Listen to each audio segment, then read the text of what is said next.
Morning. It's Wednesday. Some will call hump day, right? Middle of the week. Topic today. We start out with, right? What is mental health and relationships, right? Mental health and relationships. How does your mental health affect your relationship? Do you have support in your relationship when it comes to your mental health? Has it been hard to be in a relationship because of your mental health? How does it affect your relationships? Do you have support within your relationship when it comes to mental health? What in the world?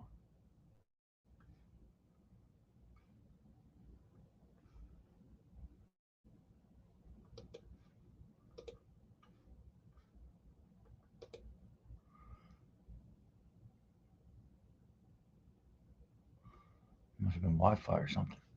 Yeah, so that's the topic. How has your mental health affected your relationship? Does it help? Do you get help within your relationship? Morning, Tammy. How are you? It's can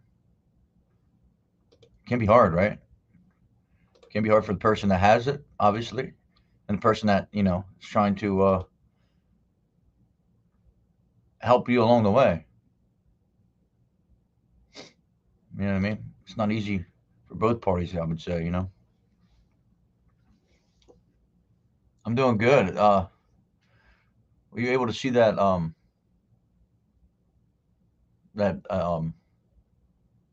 podcast last night? Interview, broadcast, however, whatever. I have no clue what I'm going to call this or what we should call this, or I guess the title don't really matter, right? But his name is Travis. Also, I mean, what a story, right? I mean, I think that guy's heading in the right direction. It's pretty amazing what he's overcome and where he wants to be in the support he has from his wife. I don't know, man. I got done with that, and I was just, made me kind of happy. That guy was able to share his story, come up here, talk. Yeah, I mean, the guy's been through a lot of shit. Made me realize I got to be a better speaker sometimes, right? I mean, I can't use beautiful and shit in the same sentence. Like that was beautiful shit. I just don't sound right. You know what I mean? But hey, I'm just who I am, right?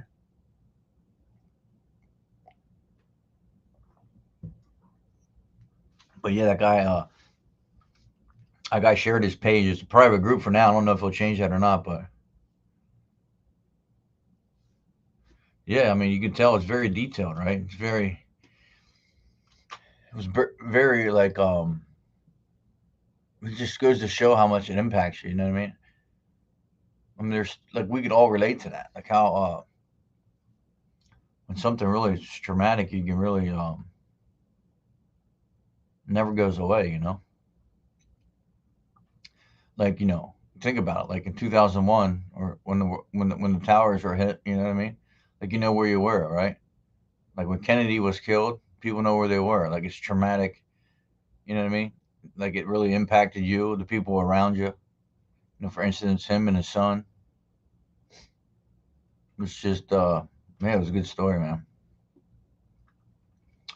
If you guys are here, don't mind liking and sharing. I appreciate it. But yeah, that's the topic for today. Like we can go anywhere we want with this, but what I mean, how is it for you guys that are in marriages or relationships? Um, is it tough with the spouse? You know what I mean? Do you have support? A lot of people say their boyfriend or girlfriend don't understand it. You know what I mean? And they just tell them, it's not true. Get over it. But I mean, that's obvious not the case, right? That's obviously not a reality. It's obviously not easier said than done. Good morning. How you doing? Um, yeah, it's not the case. Where am I from? I am from Pennsylvania. Where are you from? Husband wasn't always understanding, but with age, he got much. Yeah, I mean, yeah, and it's hard. Like you don't want to judge them for not understanding, right? Because you don't want them to judge you for whatever issue or mental health you're going through. But when it comes in understanding, right, when you can meet in the middle, when they can help you with what you're going through and kind of understand it. But it's hard on them too, Sometimes we forget that. Sometimes we forget like my wife and shit. Like she deals with a little bit of depression sometimes and anxiety and certain things, not to the level of me, I guess, but it don't come down to compare it, right? We don't want to compare it, but you can just tell, right? It's not about comparing it, I guess. You can just tell, like, way worse off than her, but she deals as well. Morning, Alex. From the Philippines, bro. Can you shout out? Yeah. Good morning from the Philippines. Thanks for being here, man. I appreciate you.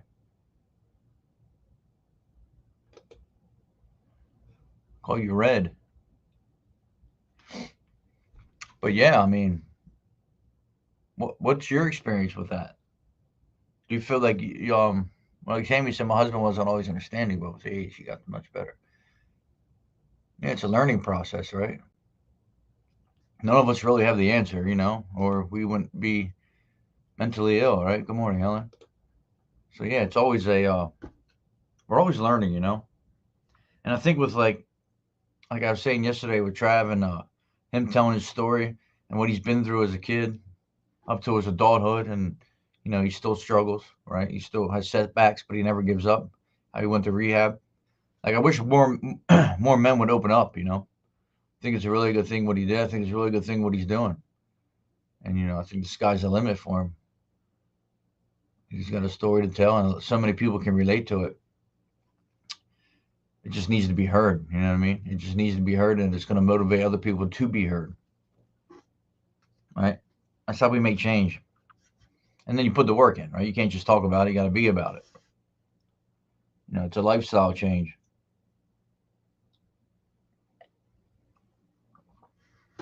But it's possible, right? Anything's possible.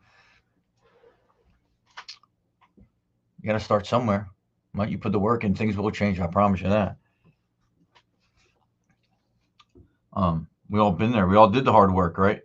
But did we stick with it? The dedication, you know what I mean? It's discipline. It's not easy, right? It's not for everybody. And the more people did it, more change would come, right?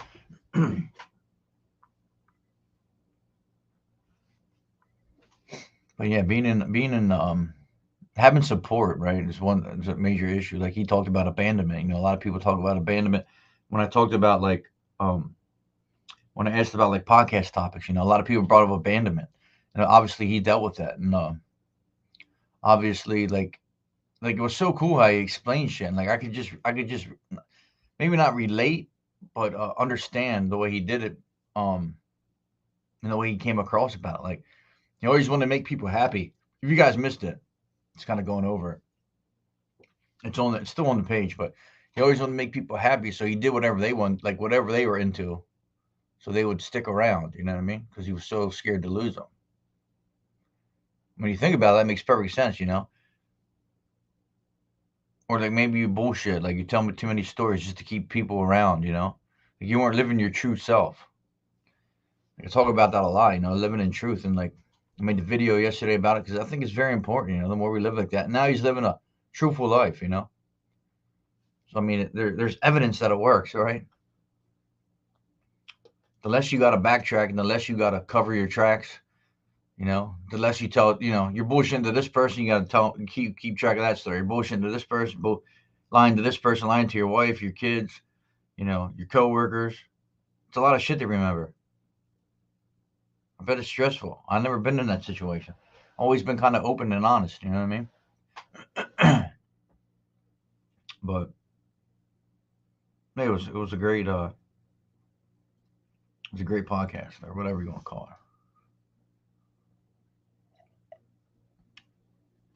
it. Anyway, how's everyone doing? Who's all in here? How was your night? How was your week? How's your relationship? How's your mental health? How are you? You know, I take a lot of time like this.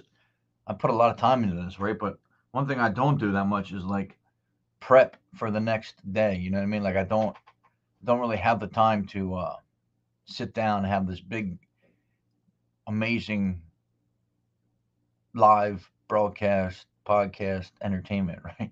So I love the input. Really helps. Um, he has a way of knowing when I'm struggling with anxiety and depression. He will ask how I'm feeling. How can I help? Sure. Yeah, for sure, man. When you have someone that's willing to understand, willing to help, willing to go out of the way because, it's an illness at the end of the day, right?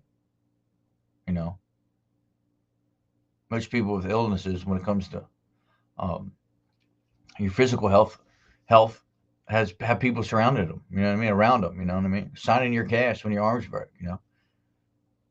Having a meal train when you're sick or you had a baby or things ain't going right physically, right? Why don't we do the same for mental health?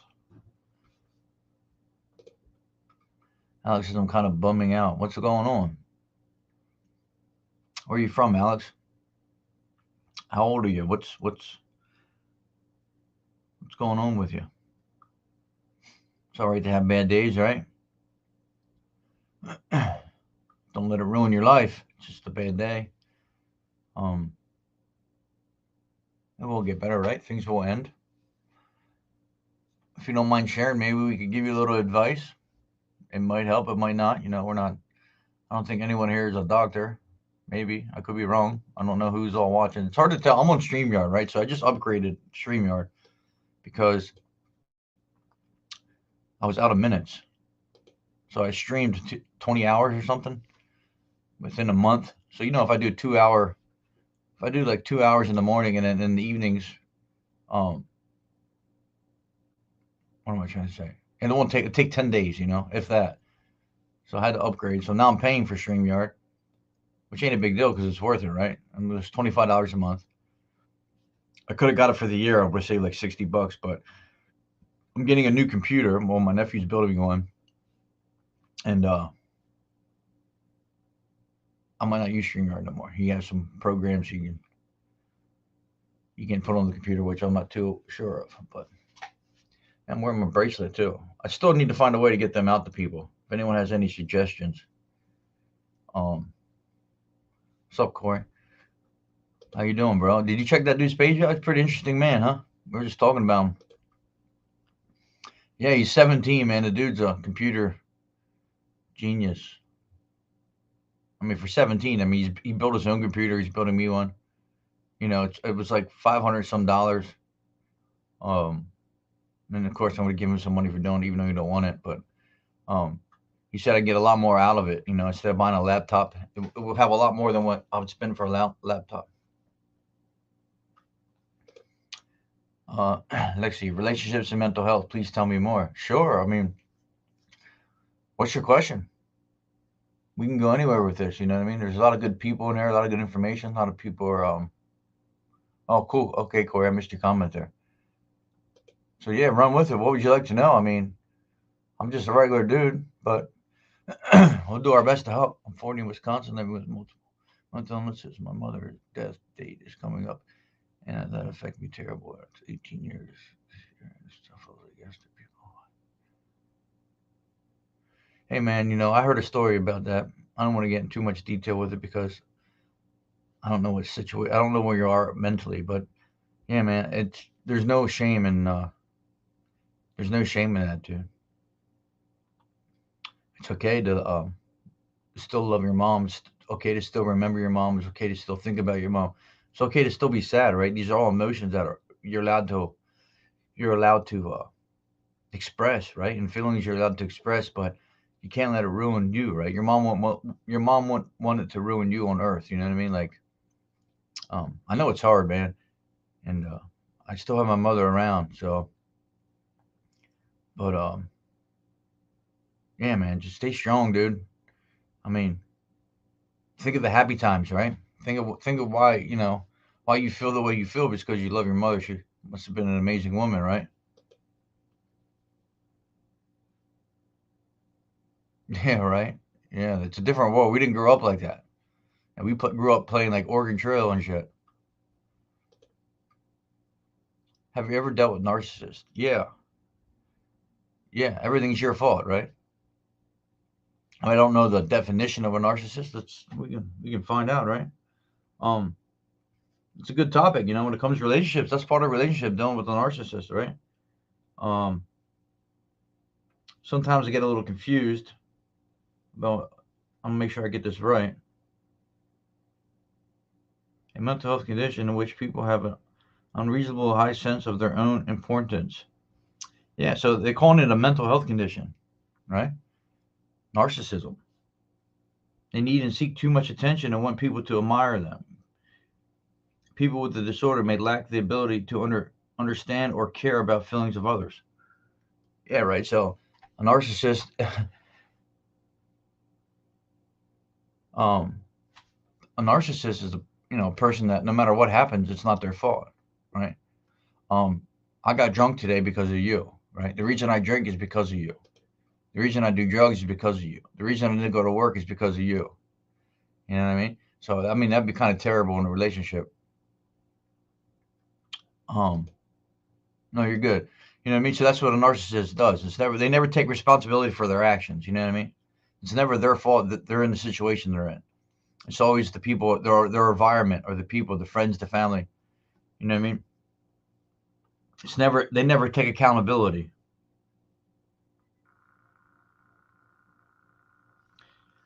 What kind of narciss?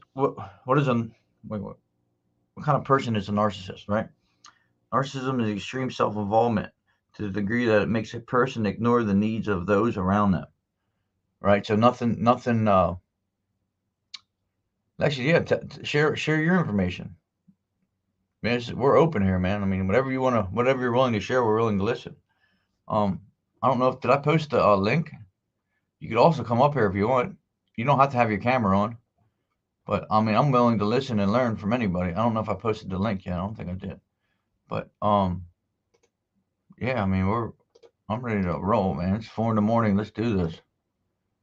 All right, the week's we're halfway through. I'm motivated, man. That shit yesterday, man. Corey, wasn't that a good story, man? I mean, a sad story, but you get what I'm saying. It was a good presentation. I mean, the guy's doing good things, man. I'm excited to talk to him again and see where he's at. Week or two from now. Um, yeah, there's the link. If anyone wants to come up, like I said, you only have to turn your mic on. Just come up here and talk.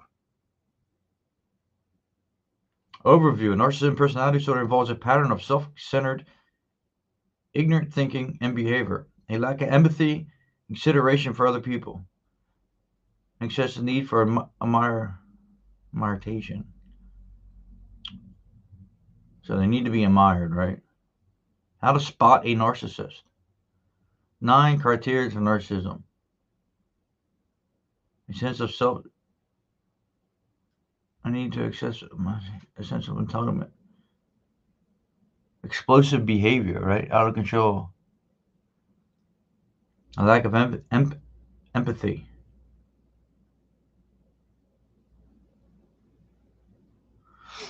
This is a good point right here.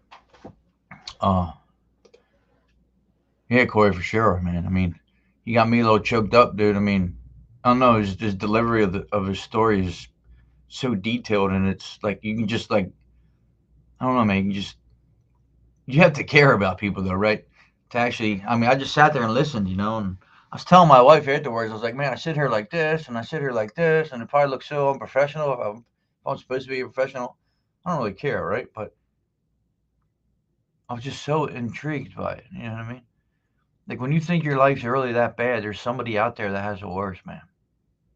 So we got to be grateful, right?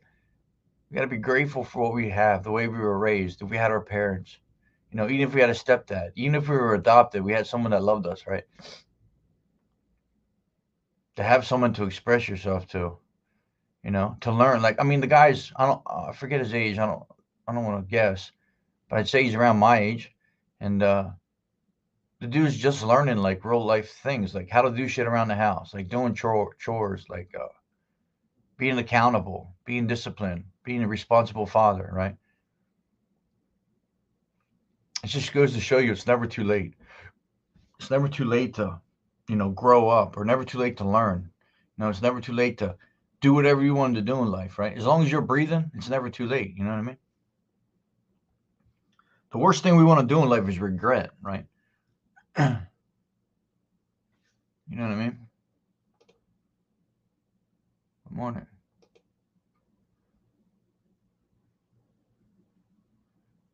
Yes, that. Oh yeah, I mean I never really dealt with it that much. You didn't grow up with love. You got love here. Alex, I messed up using love. I was abused growing up, but it was only because they loved me. Oh man, yeah. So that was the excuse to abuse you, Alex. So here we go. Um, this is a typical narcissist, right? It's a perfect example, right?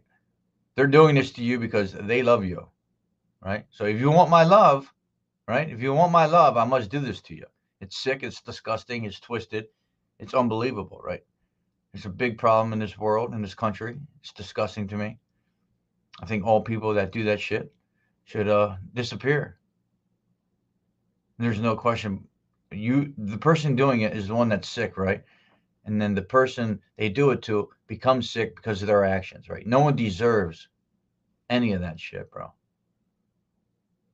The sad thing is, but the good, I mean, you're not alone, right? So it's a shame, dude. It's a shame that we even, as a society, have to worry about this shit. Have to worry about our kids and what's going to happen to them as kids in the future, right? Some people aren't meant to be around children, right? Some people shouldn't even have kids. And now this changes the man you are today. I mean, or the man you become. Everything, man. Everything changes because you're so innocent. And dude, um, it's sad. It's just sad, dude. So now, yeah, you have a messed up view on love. That love was taken away from you, right? Whoever it was decided to take that away from you, right? And now, and this is why people do bad things when they get older, right? This is why women become prostitutes. This is why men become violent. This is why men don't like other men. This is why men don't like other women. You know what I mean? This is why this shit happens, right? So to stop all this is to stop it from happening, right? Now you got, it's like PTSD and shit, right? You got men and women growing up feeling worthless, not knowing what true love is, because of what some other grown man, or teenager, adult, whoever it was, decided to ruin your childhood, right? And change your perspective on life and what's important in life, like loving each other, loving someone, falling in love with someone, trusting someone. How are you supposed to trust another person? Like, you can't be blamed for these emotions and reactions to life after you've been dealt the hand you've been dealt, right? But I'm here to say, you can love again, right? With the right help and the right therapy. I never been through that. I mean, but I totally understand it, man, and it irks me. It's disgusting. It's not fair, right? Um, it's not right. It's sad. It breaks my heart. Only my husband that showed the real true love. I did a video. A friend of mine. I'm not going to mention his name, but he reached out to me years ago when I started this. I started doing a couple of videos. He's like, I want you to do a video on me. I knew this dude fucking a long time, man. Went to elementary school, high school together. And he called me at like 4 in the morning, 5 in the morning, and woke me up. Maybe it was a little later, but I was in bed. My wife gave me the phone and said, so and so's on the phone. I was like, what the fuck's he want this early in the morning? He's like, dude, I've seen your videos, right? He's like, I want you to do a video about me. And the next words that came out of his mouth took my breath away. I'll never forget it. I can picture myself laying in bed right now and listening to what his words as he bawls, as he's been up all night abusing alcohol and drugs because of the pain he has from what happened to him as a child. And you know where I'm going with this, right? Let's just open your mind a little and you'll figure it out. A young boy and an older man, right? And the words that came out of his mouth, I almost threw up and passed out at the same time. Now, I never knew this guy dealt with this, right? The whole time I knew this dude for years. And then it put everything in perspective, right? It was the most heartbreaking thing I ever did. And you know what I did? Either that day or the next day, I made a video about it. Um, because it was so heartbreaking. And that's what he wanted, right? He wanted people that have been through stuff he's been through to be understood, be heard. You know what I mean? I mean, it was very, very, and I haven't thought about that in a while. So, Alex, man, I pray for you, dude. I hope you stay strong, dude. I mean, get the help you need. I don't know if you ever been to rehab. Have you ever been to rehab? Have you ever been to therapy, counseling? They start by winning you over, showing you love, while they get to know you, and will start what they know about you control your life and don't accept it in turn. Yeah, like what are those? You know, there's somebody else that's pretty close to me that's kind of going through this. Um, haven't spoke to them in a while. I'm not going to use names, but the name don't really matter, right? But I mean, you won't know them anyway. But the situation is what matters. Kind of going through the same thing right now, right? And it's you telling me I'm going to do this, I'm going to do that. They take advantage of people that yeah, they use others, and it's a shame because like Alex, when you said that, man, it really opened my eyes up to the fact that now you look at love totally different, dude, and I get it 100%. Oh, good, man, that's good. Hopefully it works, man. And I appreciate you opening up on here, and just it's commenting that because it makes people think, and there's nothing wrong with you, bro, and there's no reason to beat yourself up because of what happened, right? It's not your fault. You're innocent. You know what I mean? But now this is the part that pisses me off, though. You're an innocent person, right? Innocent child, however old you were. That don't matter either. But it wasn't right. Now you're stuck, right? Now you're not stuck, but now you have to deal with what someone else's actions, right? Something you had nothing to do with, something that you shouldn't even been involved in, right? Now you got to suffer the consequences of some other person's um, mental health or disorder, whatever you want to call it. That's the part that pisses me off. That man sounds like me. I became counselor because I don't want anyone to feel like I'm going through. Yeah, Liverpool. So you've been through like kind of the same thing.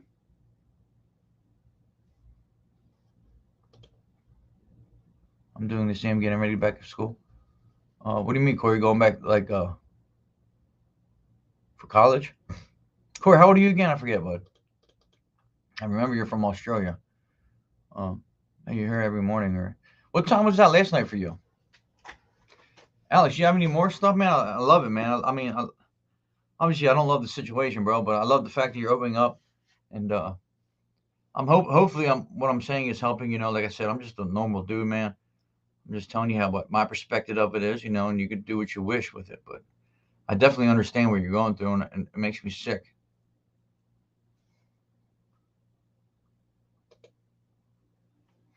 Really messes up a person. I haven't seen my dad in 20 years. The best decision I ever made.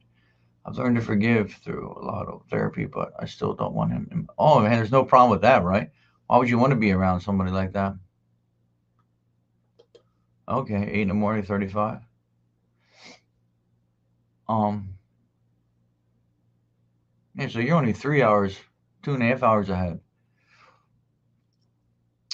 Yeah, I mean, when you start talking about topics like this, they're very okay. Where are you going for, Corey? That's cool, man.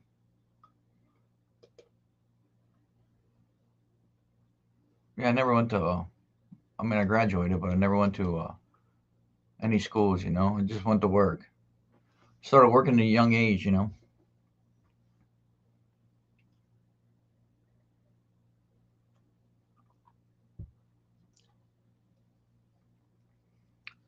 Yeah, it's definitely a topic that has affected a lot of people. I mean, you see it all the time. It's all over. It's all over the internet. You got people tracking down predators, right? I mean, what better place for a predator to lurk than the internet, right? There's so much access. That's why the internet's bad in so many ways.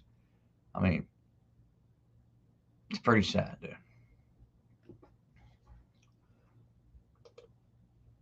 100% I did. I was a sex worker in my 20s, and it paid for my university degree now. Oh, that's right, Liverpool. You're Anna, right? Is your name Anna? For some reason, I thought you were a man. I don't know why. I apologize. But now it's all coming together. You're Anna. I believe you told me about that a couple of days ago.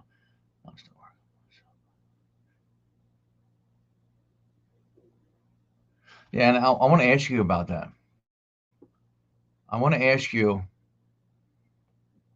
Um, yeah, I kind of remember everybody. I'll do my best at that. Now, Anna, this is a question I've always wondered, and I had this question with a woman I work with, right? And then you can answer if not. I mean, you can answer if you want. If not, I get it. So I just want to break this down. You said you were a sex worker in your 20s, paid my university degree, right? I'm still working on myself. And sadly, it's not a child. Now, were you abused as a child, like sexually abused as a child? And you can answer if not. If not, and then I'll just quit the conversation. But I have a point I'm trying to. I want to figure out here. Good morning, Osalim. How are you, Ben? We'll definitely do that live sometime, Osalim. Just give me a little bit, get my thoughts together. I appreciate you willing to do that, but yeah, I will. I was talking to my wife about that yesterday, about sharing my story. People keep asking me. I've been accepted for an online university. I never went past tense. Yo, bro, good job, Corey, man. You're doing the right things, man. Be proud. Yeah, yeah, I remember. Um, like, okay, go into more of my mother. She was basically cause of my trauma I went through. The hating her stage to the, oh my God, my mom was sick and no one helped her. She was a severe drug addict. Oh man. No, it's more usual and unawkward as you think, Alex. I guarantee you that. I guarantee you that. Um, yeah, see, all this shit's not your fault, right? But then you have to deal with it, right? Like this is your upbringing, right? So you have a mom. You first when you come out of the womb, you're addicted to crack, right? You didn't ask for that. That wasn't your fault, right? What could you have done different? Nothing. You did nothing wrong. Right there, boom, off the bat. Soon as you take your first breath of air on Earth or in this world, in this universe, you're addicted to something that you had no choice, right? So before you're even, oh, it's just so fucking heartbreaking, dude. You're already addicted and you didn't do nothing, right? So I can understand the emotions you have towards your mother, right? When it comes to all this that you just typed. Um, that's a normal reaction, dude. You know what I mean? It's sad, dude.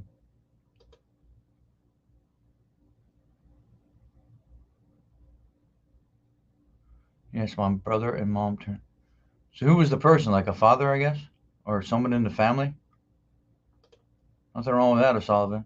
Oh yeah. So okay. So I'm gonna get back before Liverpool. I'm gonna get to my point here about this because I really want to know this answer. And if you're willing to answer, that's fine. If not, I get it. But you said 100% I did. I was a sex worker in my 20s, and it paid for my university degree. Now, why do you think? Do you think? I'm gonna say this right. So, um, let me think about this for a minute. Why do you think women that have been abused sexually at a younger age become sex workers? Because a lot of the times I watch interviews on that, and most of the, like, I'd say 80, 90, 70, somewhere in there, high, more than 50% of women that do that become sex workers. Now, I have a whole different opinion about sex workers than probably what you think, right? I'm not. It's not about what you did because what I think you did, you should be allowed to do. But that's a whole different topic, right? Um, I'm just wondering why. Is it because of what happened to you as a child? I'm trying to get this out right without sounding like a goof. But any input on that, I would appreciate. Like, okay, to go and two more. Hades. Oh, I already read that. Sorry. Um, on that one. Sorry, my comments got all messed up. I'm way behind here.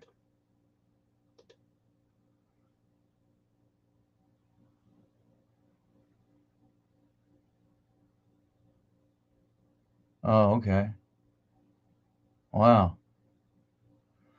Now, do you think what I said about sex working? Do you think that? I mean, oh, oh, wait, let me get to that comment. Sorry, I think it's because of affection or intention. Yeah.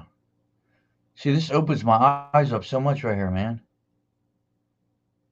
Wow, dude. Anna, that I never thought of it like that. I never thought of it like that. This is why I ask questions, dude, and this is why I love when people respond. I never ever thought it. Yes, most likely because I felt in control of the sex. That's fucking That's fucking mind. I never thought of it like that. So when you're younger, you don't have control of what's happening, right? But then you got this revenge type shit, right? Now, call me. I'm just speaking of what's coming out of what I'm thinking about. So now, when you get older and you become a sex worker, you have this like you. All right, motherfucker. You know what I mean? I'm in control now. Oh, how much? It's gonna be $100 for what? I'll dictate that, right?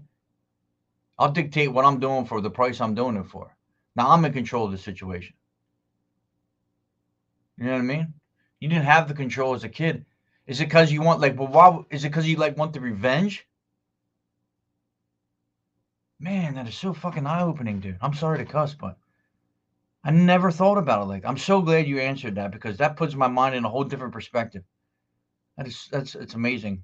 I mean, not what happened, but what just happened here with me anyway. Yes, happens to parents turn blind eyes at work. Oh man, that's so crazy.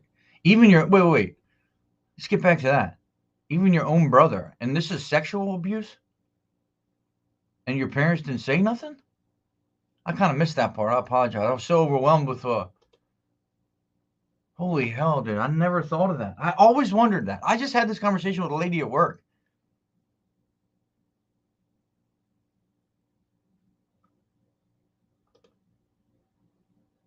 Good morning, Kim. Yeah, Liverpool.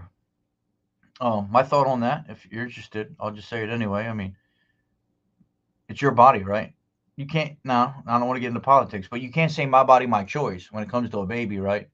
And then not say but my body, my choice when it comes to your body and your choice, right? So being a sex worker, you use your body and it's your choice. So how can you agree to one but not the other? How can you agree that abortion's okay? Now I don't want to get into this, but this is facts. What I'm saying here is truth and facts. The same people that say abortion's okay are the same people that say you should stop prostitution or whatever. Now, it's still your body, your choice, correct? There's no arguing there. You can't argue facts. You can't argue truth, right?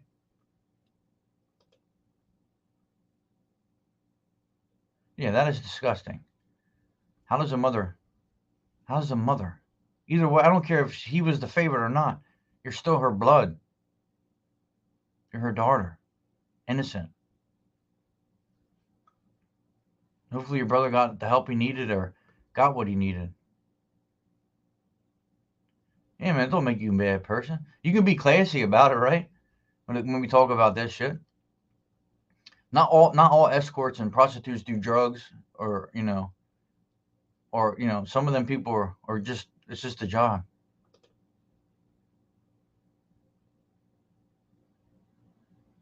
You agree with abortion? Yeah, I don't want to get into that argument or that discussion. There don't have to be an argument, but do you understand what I'm saying about it though? It wasn't the point about abortion. It was the point that if you know it's still your body, right, and your choice is what it's pretty much what I'm trying to say. That was the best thing I could compare it to. You know what I mean? Without getting in a debate about abortion because that could I'm not here to get in an argument with anybody. I'm here to help each other, you know? Because at the end of the day, that's just all opinion based, right? I mean, yeah, it's backed by some facts or whatever, but yeah, I'm just saying that. I mean, the main reason I said that was because, oh yeah, yeah, level four, I get it. Yeah, I mean, I don't know. I'm kind of up in the air about it. There's things I like about it and things I don't like about it, right?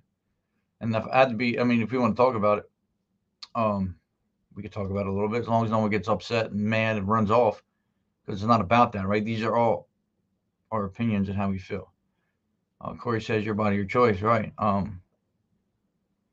Certain situations, right? I believe that it's okay, like rape, incest.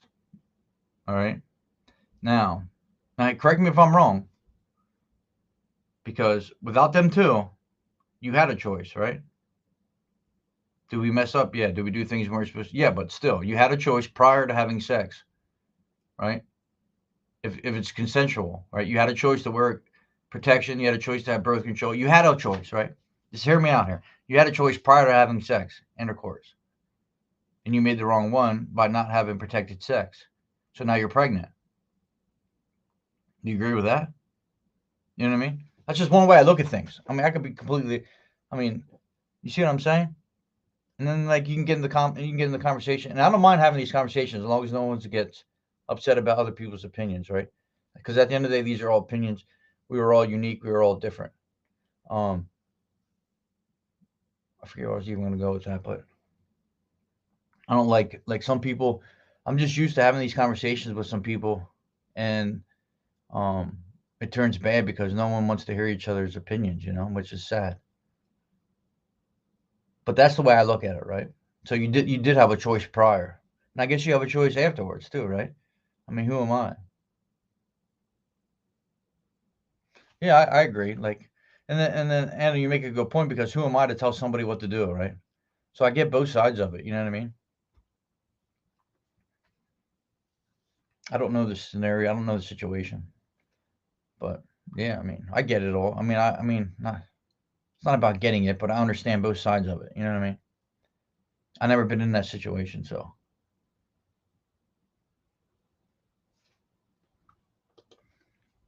I hate to say it, but I have conversation about what if we should keep the baby in the first time. I hate to say it, but I had a conversation about if we should keep the baby.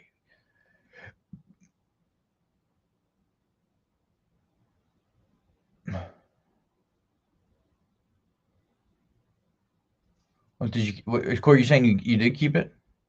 There's nothing wrong with having a conversation, bro. Nothing wrong with trying to get each person's understanding. Hey, man, there's nothing wrong with that, right? You were trying to get to. That is the problem. Like what you did is not the problem. What people do is the problem. Is they won't ask that question, right? You asked the question.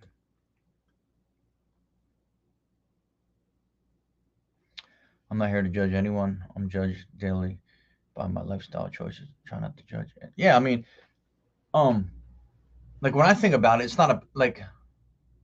I guess you would have to put yourself in their situation because every situation is different, right? Oh, you have three, Corey? Cool. Exactly. It's hard for you that never been there and it's easy to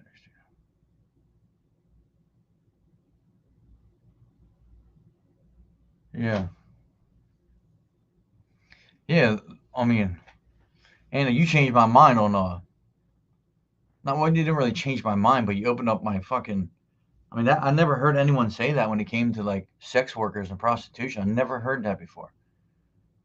But it's like mind blowing. I even watched that documentary on you ever see the documentary called Monster about that woman that I forget how many men she killed. But the actress played like the perfect role. And oh, so she was a sex worker, but she killed men, right? But I don't think I ever picked that up on there, and I never heard it described like that. But that is so powerful, man. I appreciate that comment. Just makes so much more sense now.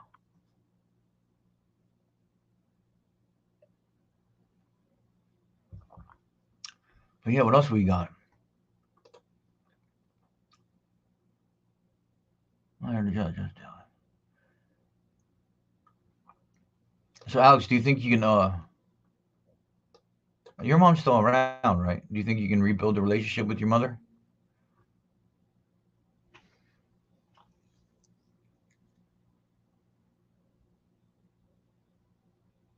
Yeah, I try to put myself in everyone's shoes, right? I mean, I don't know what's the definition of judging somebody, right? Yeah, I mean that was nuts, dude. I appreciate it for real because now when that conversation comes up, I'm like, I got the answer to that one. I'll tell you exactly why. Well, every scenario is different, right? But it's a hell of a starting point. Oh, okay, Alex, I'm sorry. Good morning, Michelle. How are you? I'm gonna get some more coffee, guys. Um, just give me a minute. Shit's getting cold. I can't drink cold coffee.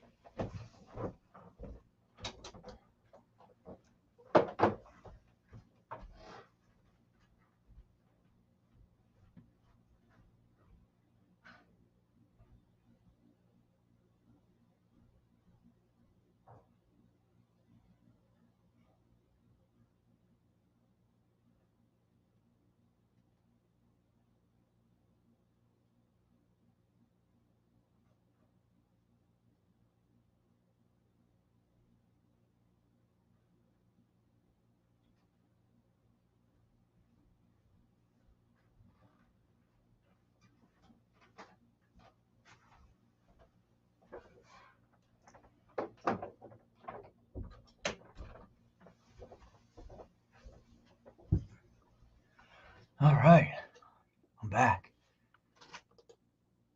Morning.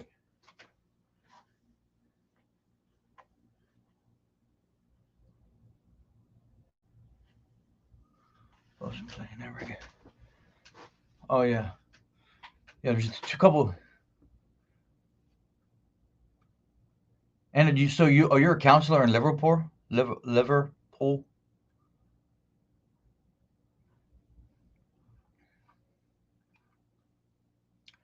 What do you deal with most over there when it comes to counseling, or is it just one thing you? Uh, oh man, you focus on.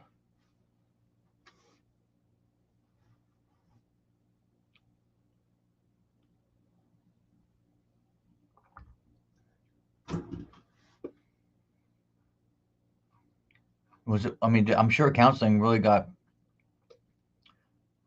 booked during the crisis. You know what I mean? A lot of people were into counseling. A lot of people couldn't get into counseling.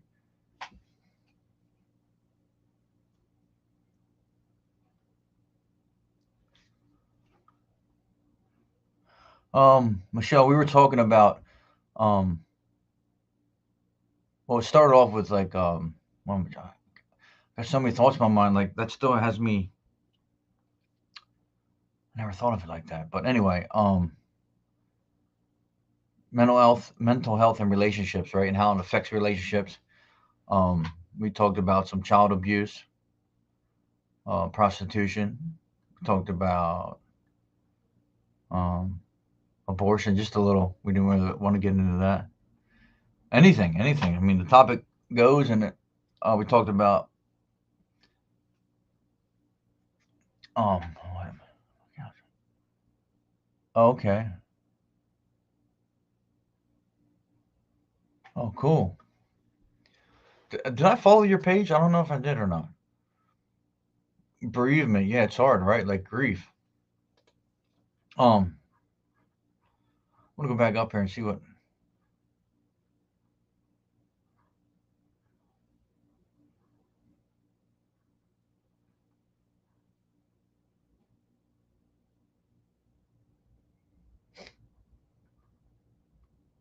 Oh, another thing. Yeah, that's what I wanted to see.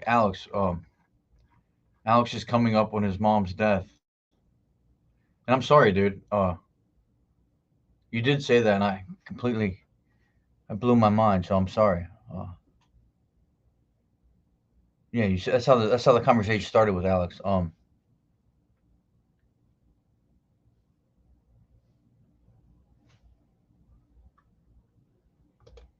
were you? Yeah, I don't know why I asked you that. Sorry, dude. I forgot.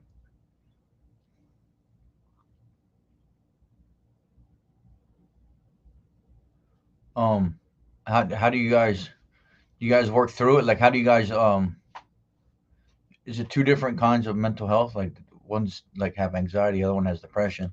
I mean, I'm sure yeah, man. I apologize about that because you said that in the beginning, but we get talking and then I can't remember everything what everyone says, but yeah, that's the whole reason you brought that up, and you said you were feeling down is because the anniversary of your mother's death, which would be what you said, 18 years.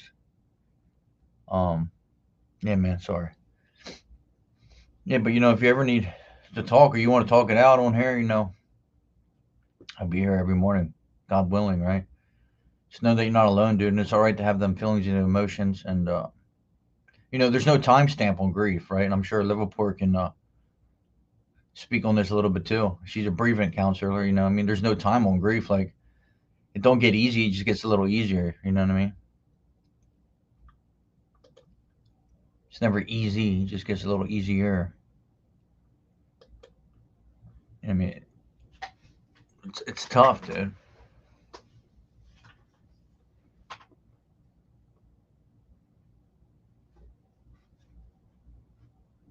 Michelle, do you guys go to counseling like as couples, or you just understand each other's mental health?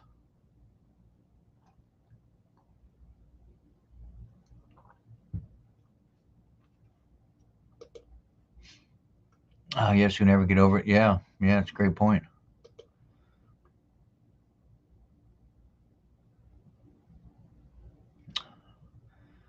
Cool, Asava. How are your legs doing? Your hips?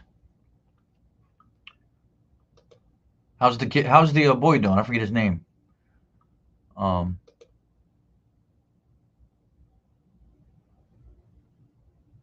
yeah, you can go on. Yeah, Asava, you can go on whatever you want. Yeah, Michelle, right now, yeah, her and her husband, our partner. I don't know if I don't want to put words in anyone's mouth. Um, CPTSD. I have a nervous breakdown during lockdown. Looking at me.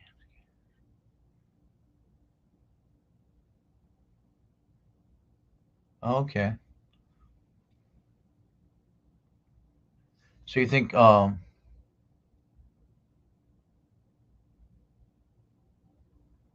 CPTSD? Is that centralized? I forget. Man, I'll probably use the wrong word. What? I forget. Someone can remind me. I'm right there, but I can't.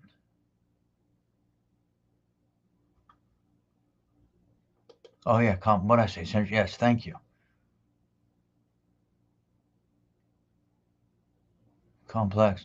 So can you go into a little detail with that? I know I was educated on that before, but um, what did I say? Centralized, complex. Man, yeah. Can you go a little more detail with that?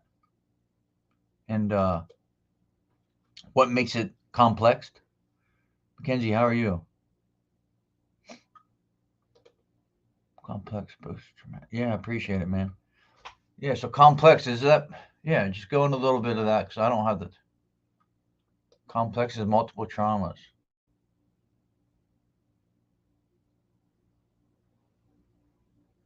Hmm. So there's multiple things that occurred in life that give you PTSD, and I guess they diagnose you with that because when you start opening up and talking about it, they realize, okay, this would give it to you. You know, this might have gave it to you. This might have. Am I correct with this? Is that how they diagnose you with that? Like as you start telling your story and what you've been through, say, all right, this happened at the age of 10, right? And then 15, and then 20, and then 30. So it's like you got all this shit into one, right? So it's complex, right? So you got maybe sadness from this from that, and this from that. It's pretty wild. Yeah, see, it don't take me long to understand. I don't know everything, man, and I don't know everything, and I'm the first one to admit it, and I'm not a professional. So this is why I love the conversation. I learn so much shit every time I do this. Um, it's truly amazing. Yeah, that's a lot of PTSD comes from is our veterans, and they're just discarded. Um, I don't know how it is in your countries. Mackenzie, where are you from? The UK, I believe. Michelle, you in the UK too? Or Mackenzie, you might be in Australia.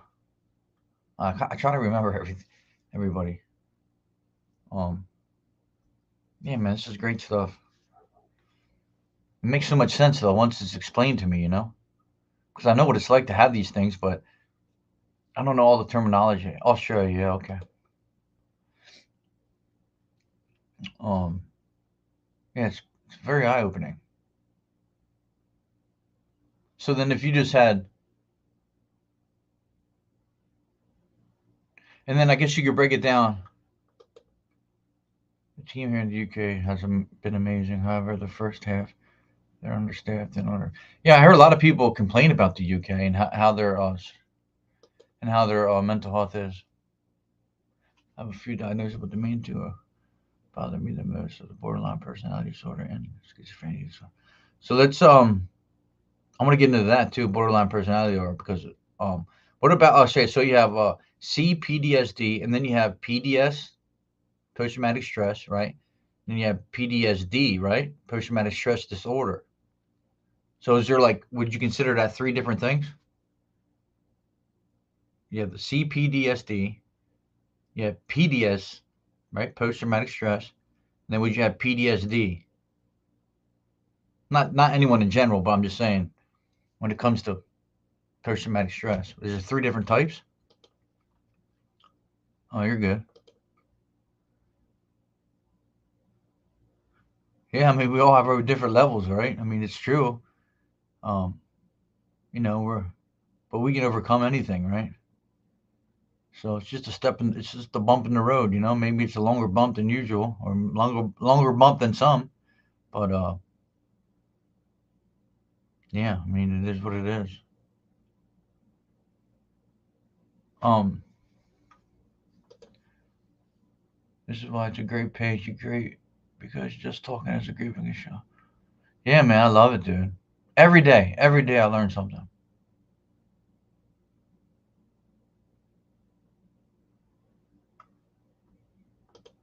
Alex, yeah, okay. Found it hard. Sweet.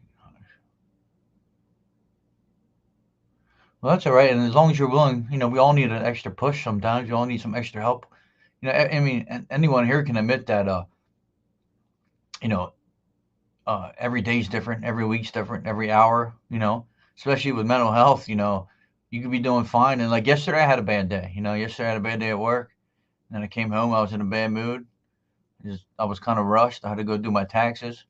I have a routine now when I get home. So, um, yeah. Good morning, everyone. Good morning. It's 5 a.m. Good morning, mother. PDS can and does control you. Oh, yeah, for sure. Um, it's very controlling, right? Especially when we don't get the help that we need with it, right? Find out what causes it, right? And then work through it. Either the understanding of it, right? Of why we have these feelings, understanding that it's not our fault, right? It's something we did wrong, you know. It's our surroundings, right? And what's around us. Maybe what people went through in our life that we have to deal with now. There's all kinds of things that cause it.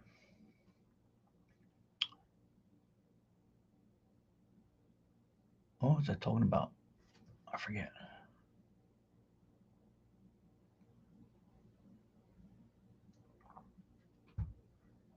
What was I saying about work? Was I saying something about work?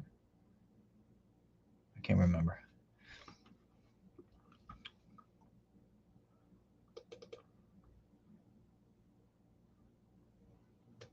Yeah, but so what was the other one I had? The other question.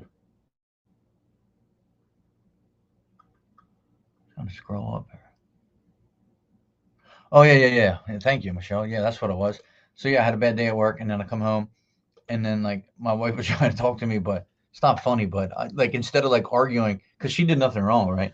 So instead of like, I just said, just don't talk to me, And I had because I had to rush to do my taxes. That's what it was. I had like so I had to rush home, and I've been doing the treadmill, and I do the cold plunge, right? I do 2 miles on the treadmill, and then I get on the cold plunge. So and then I had to get in the shower, and then I had to be out the door. I had like 50 minutes to do all this. Usually, it takes me like 20 minutes to do 2 miles, because I run and then walk, sprints, whatever. And then the cold plunge for like 5 minutes, and I have to get a shower. So like, but I have to do that shit because it helps me mentally, right? So my point to the story is I get home, I'm in a bad mood, and I knew I just needed to like run, right, and then do the cold plunge. If you ever did a cold plunge or ran, or take a walk, whatever you do to clear your mind, it helps me so much. So I get in the cold plunge, right, and then like it takes your breath away, but then like I'm at so much peace. I don't know. It's hard to explain. I don't know if you ever did it, but I guess it's because your body's trying so hard to stay warm, and your mind. I don't know what it does, but for me, it's so relaxing. I can just. I don't know. It's amazing.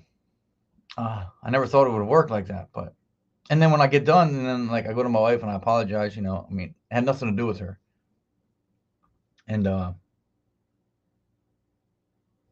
but it's just amazing, like when you put the work in, how your mind changes, right? So let's say I didn't run and didn't do that, I'd be like, I would have been miserable all day.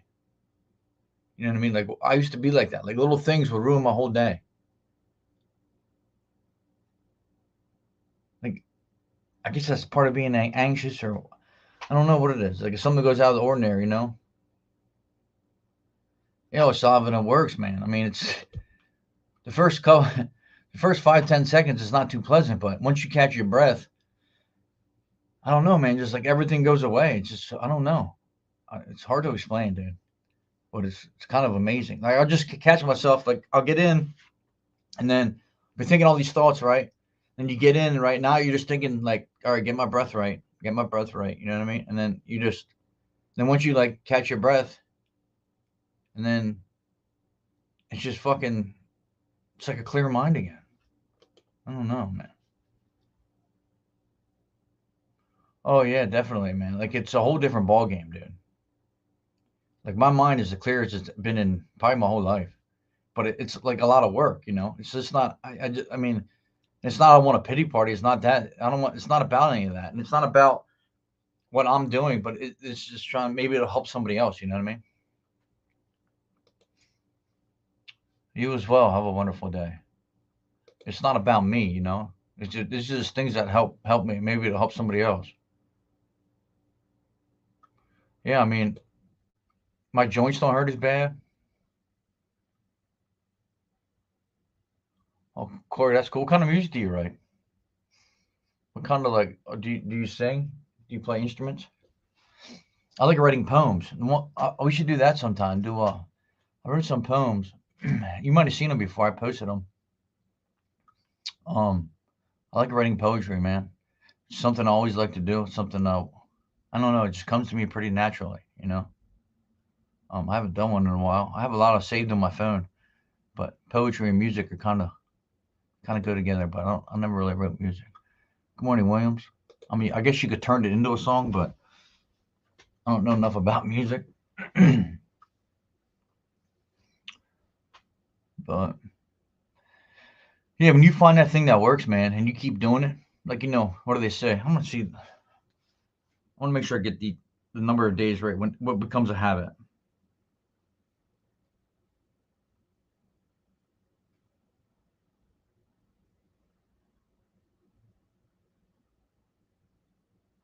How many days in a row?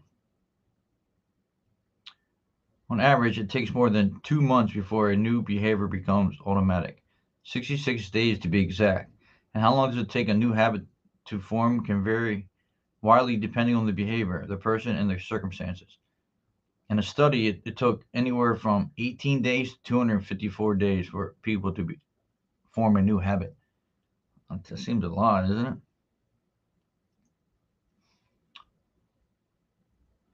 All right, the 21-day rule. Anyone hear that? It says one popular method to build habits is called 2190 rule. The rule is simple enough. Commit to a personal a professional goal for 21 straight days, and after 3 weeks, the pursuit of that goal should have become a habit. Wow. Okay. Here's hoping words failed to say along a song. Yeah, man. Like I said before, like all sources just finish it. What is considered a shift love song? Oh, country song, cool.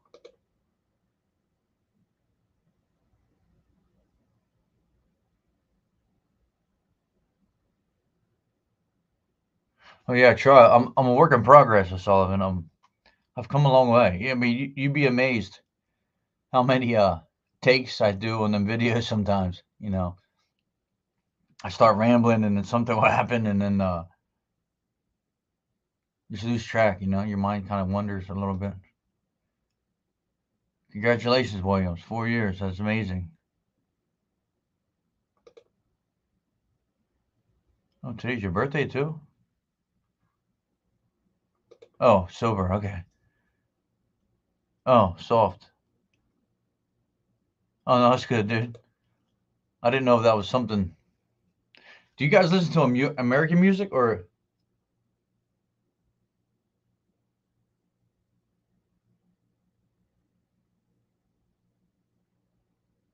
no? You can share whatever you want if that's what you're asking.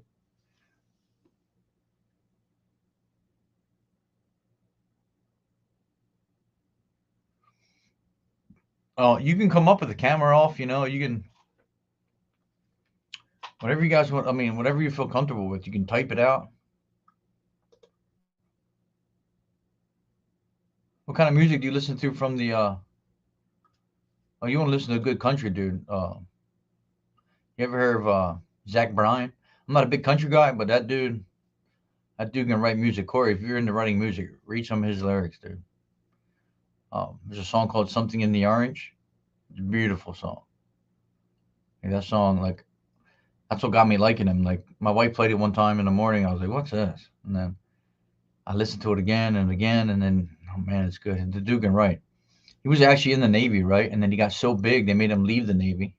He got big on like TikTok or something. You know how these singers get famous now. You don't have to go to like you don't have to be the fucking band that opens up for the band and then become the opening act. This is the internet. You post a song and you could be famous the next day. But yeah, he was in the Navy, then he ended up leaving because he pretty much made him. Yeah, right. Sometimes, yeah, it's the same with me, Michelle. Depends what mood you're in, right? Yeah, what kind of independent artists, Corey, you talking about? Like rap or I listen to some independent guys like Tom McDonald. You probably heard him. He's from Canada but lives in the States. A lot of them guys go independent now because of the record labels are a joke, dude. They loan you money, right, to start out. So you get all this money. You think you're doing good, but then you end up paying them back, and then they take all your proceeds. I was just talking to my tax lady about this because her daughter does music, independent. She does Christian music, and she's like on Spotify and stuff. But she's independent. She was saying how expensive it is to like get in the studio and stuff. But in the end, you're free to do what you want when you're independent. You don't have to. You can release songs every day if you wanted. You know what I mean? You don't have to wait for a certain release date. You don't have to be quiet. You can promote your own stuff using social media. So yeah, like you don't really need a record label. Great Scottish singer. I'll write that down.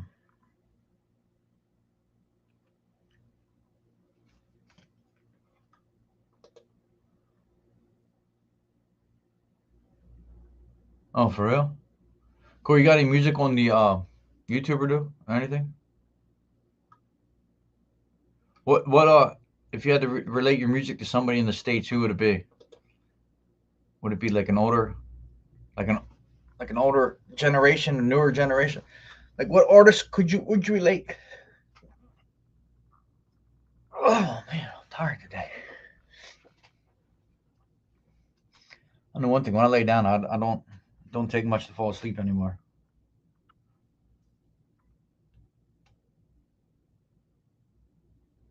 Oh, okay. I got you. The black dude, Dax. He did. I think he did an album with. Is that who you're talking about? You listen to like. Do you listen to Tom McDonald and them, or like Adam Calhoun? Brent West Calhoun. Oh, you do? Okay. Or maybe you're saying you had a Dax. Yeah, I never really got into his music, but I know him from him and Calhoun did a song.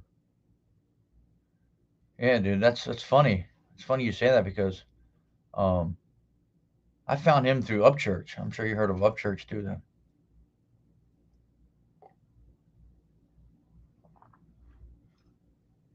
that's where Jelly Roll started. If anyone knows who Jelly Roll is now, I mean, now he's famous, right? But Jelly Roll, that was his clique, dude. That was his people. That's where he came from. A lot of people don't know that. I knew about Jelly Roll before he was even before anybody else around me knew about him because that was the kind of music I listened to at that point. You know what I mean? We all listened to everything, but now look at him.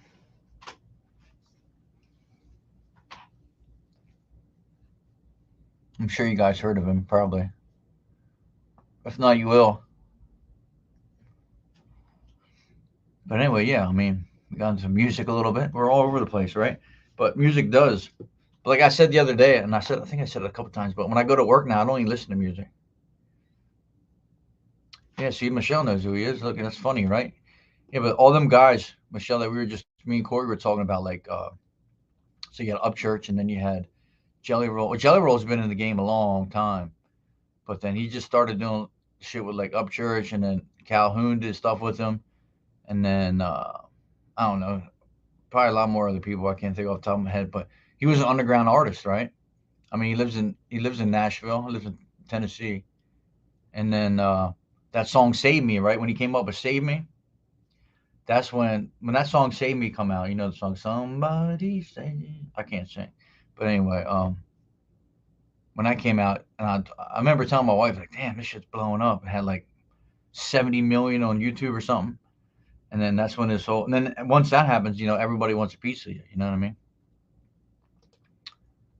So that's yeah.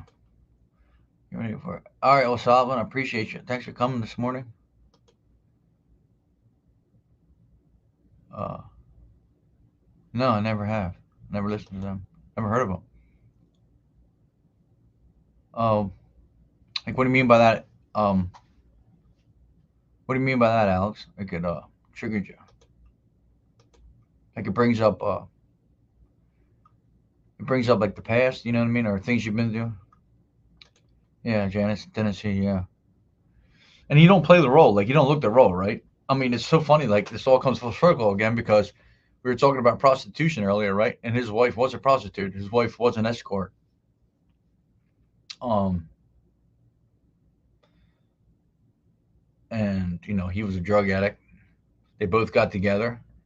He wanted to have his daughter, so they cleaned their act up, um, and they changed their lives, So just weird. And I think about that. We were just talking about all that stuff, and yeah, Alex. But yeah, no, I know. So it's hard to listen to, right? It brings out so much emotion. That's the beautiful thing in the music, though, because for one, you probably relate to what he's saying, and that's why he does it. You know what I mean? Well, for sure. Well, we definitely can recover. It's a process, right?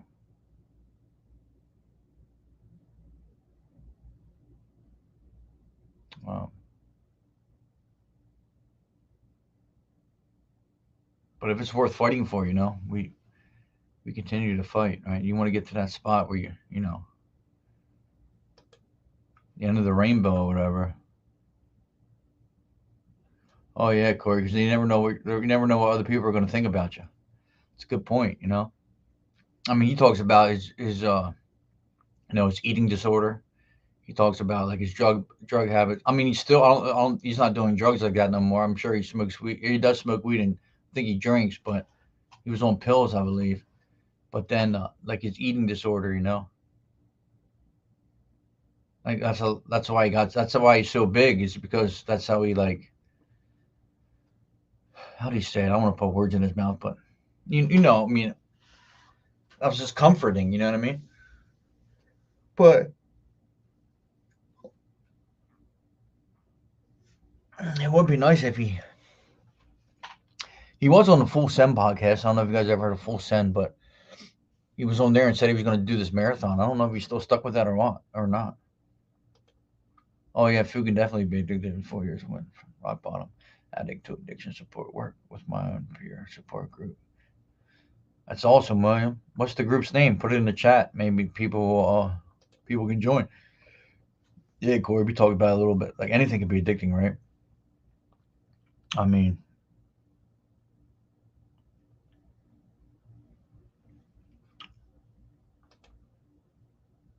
no, I didn't see that. I did see. I mean, I seen the clip. I mean, I seen the what I'm trying to say. I've seen it, but I didn't see it. You know what I mean? I seen it on something on some social media, but I didn't see. I didn't watch it. What was that about? The epidemic, I believe, right? There's Williams. I don't know.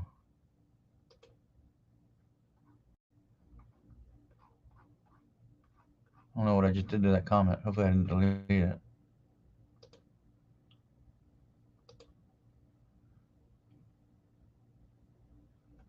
Yeah, that's a good point, Michelle. That's a good way to put that. That's very interesting,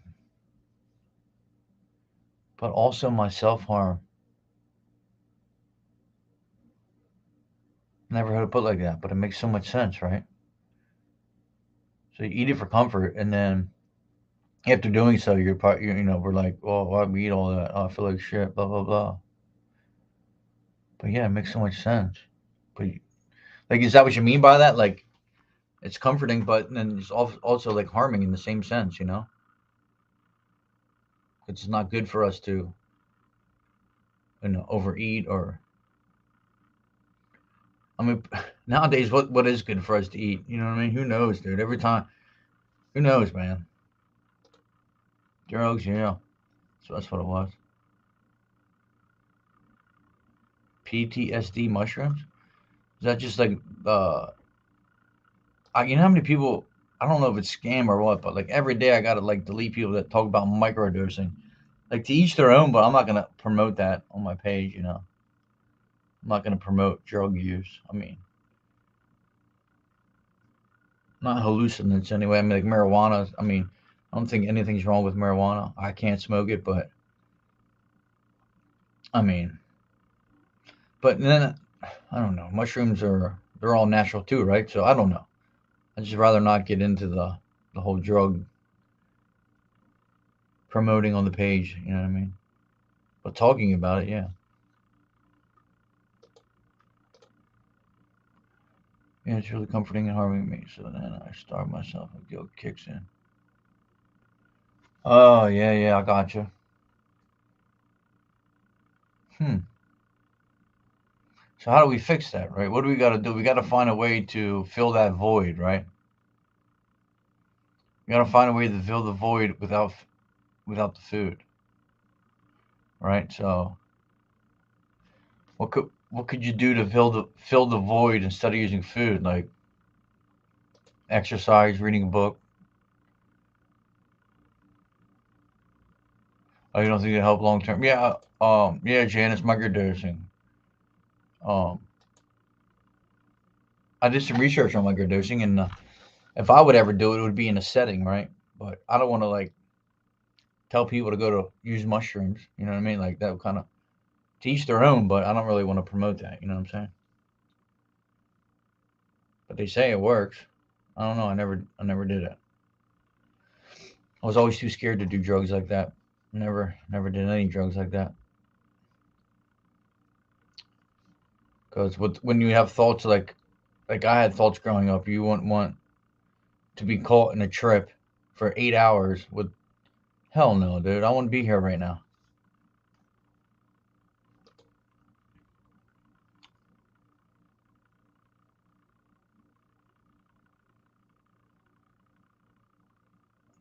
There's always an underlying reason for addicts. What's that? What's ACEs mean? Trying to restart it, but I still don't seem to be able to. Oh, Michelle, I'm the same way with you. I can never read books, right? You know how many times we watch a movie and I have to ask my wife, "Hey, what's going on? What's going on?" Because I get so distracted. I've been like that my whole life. Like, I mean, it's got to be very, very, very interesting to me. Like, it's got to be a Dateline. It's got even a Dateline. I don't, or like a 2020. Sometimes I don't like. I listen. I can figure out what's going on and what's going to happen. But for me to stay focused, it's really got to be interesting.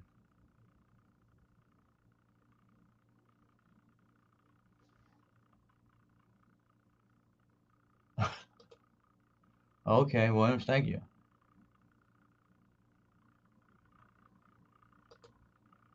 That's funny.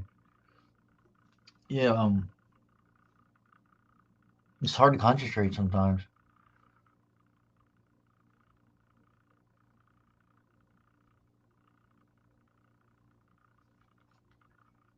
You too, Alex. I hope we could help in some way, man.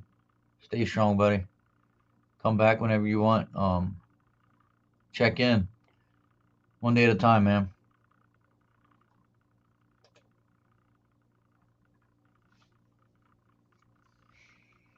Yeah, it's very, very interesting.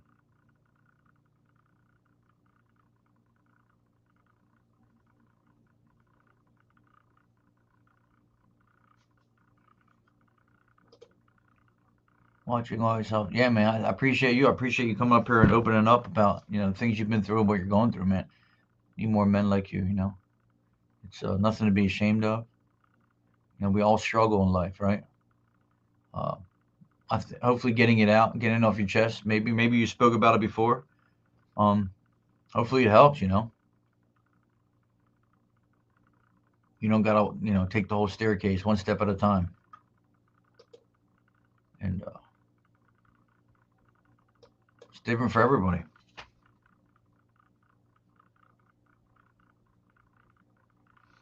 Yes, that's pretty interesting about the habit. It says take 1 month. What I say? I used to say 17 days, but according to this, yeah, bro, yep, keep chipping away at it, man. There's no time frame, As long as we're working to get better, as long as we're working to be a better person, um, that's all we can ask for, right? We can't beat ourselves up too much because then we fall back into a depression state. Don't set your goals and dreams high, but if you don't reach that expectation, it's all right. As long as you're trying to achieve it, uh, that's all we can really ask for. Set goals and then you get to the dream.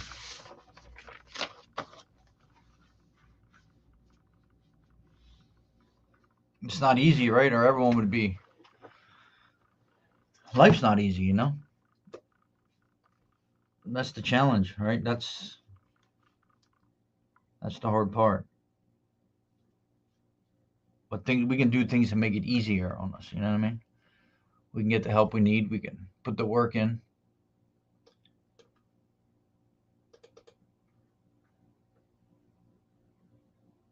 It's definitely a challenge, right? Definitely a challenge.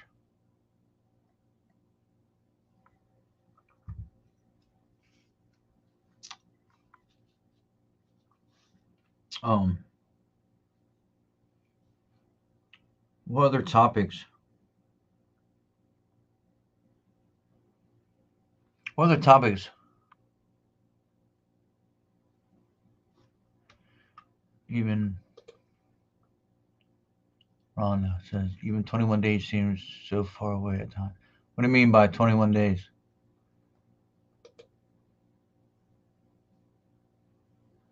So what should why, Janice? Why can't you?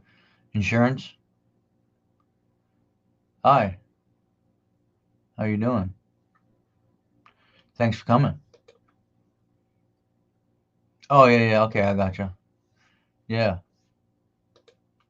yeah. I mean, it's kind of I guess it all comes down to who the individual is, right? So you read sometimes it's 17, 21. Well, that one said 18 to 300 some days. You know what I mean? So I guess it all depends on the person and how.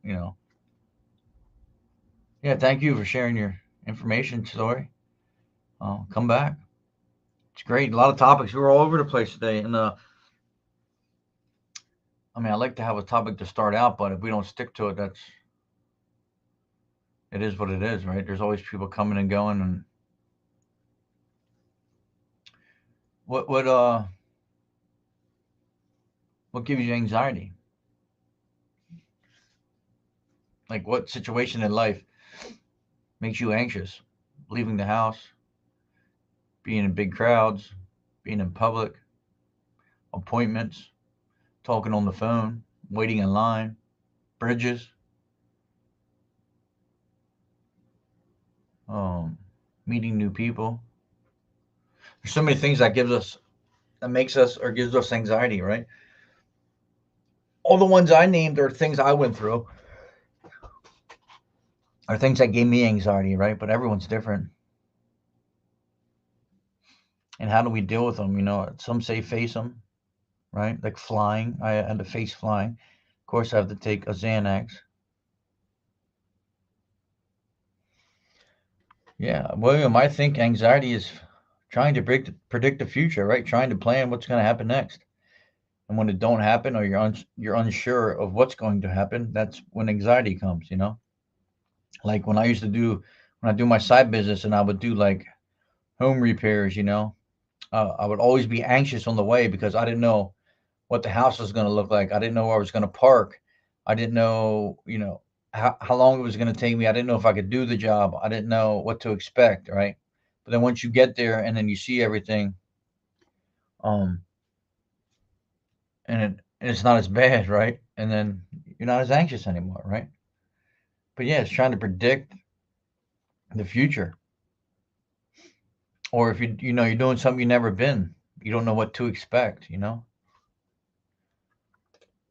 the future, I agree. Everything is triggering. It's with where I live tonight. I'm sitting here. Um, where are you from? And well, what do you mean by where you live? Is it like a bad place to live, or like what about the situation? What about your surroundings? Is it? Yeah, Tammy, that's just so funny. That's what I thought too, right? But as we talk, you find out like you're not alone, right? If for today, tomorrow's never promised, for sure. It's a great point, right? Live in the present. We talked about that before. Living in the present, don't live in the past or the future. Neither, the past can't be changed. The future is unpredictable, right? So you stay in the present and then you stay present for a lot of things. The situation you're in, the conversation you're in. When someone's talking to you, you're not even listening. You're not present right now because your mind's either in the future or in the past. Oh, the Bay Area in California, a lot of gang guns. Yeah, for sure. Yeah. Um, huh. So you're anxious. Yeah, I mean, how do we change that, right? I mean, you can't just not everyone's in the situation where you can just get up and move, right? Move to a better location, a safer location, right? Everybody has the means to do that, so we can't focus on that, right? What we need to focus on is a way to bring comfort to the situation you're in. Like obviously you can't control other people's actions. You can't control what the gangs do. People shooting their guns or people screaming, right? Um, maybe accept that's where you live. You know what I mean? Maybe accept or expect that to happen. I mean, I could be totally wrong here, but how else would you overcome that anxiety of all that? You know what I mean? Like just stay in your own little world. You know. Anybody else have any advice? That's kind of a tough one. Like, how do you? Yeah, see, that's the thing. Like, I mean, unless you can get out of the situation, like but not everyone can just uproot and leave. Is it just you? Do you have kids? Do you have somebody else with you that could, or maybe I don't know if you have a husband, boyfriend, girlfriend. I don't know. You know, or family members that could come with you. What anyone has any suggestions? I mean, that's a tough one, right?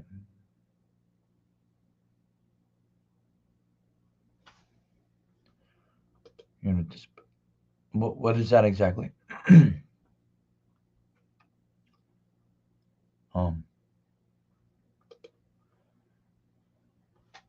it's hard, Like obviously the answer would be move out, right? But that's not how life works. We can't just unpack. We can't just pack. And why is that? How, if you don't mind me asking, how old are you and why? Why? Why? Who dictates that? What? I don't understand that. Maybe I never heard of something. I don't know. I don't know where you're.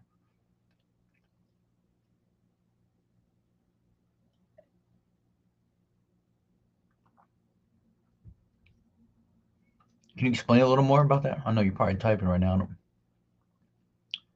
Um,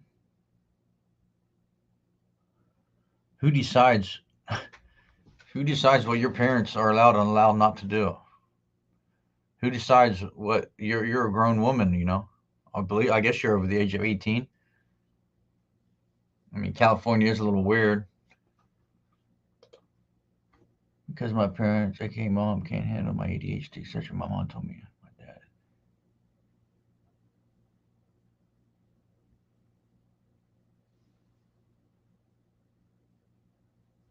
Because my parents, mom can't handle my ADHD. Well, obviously, huh?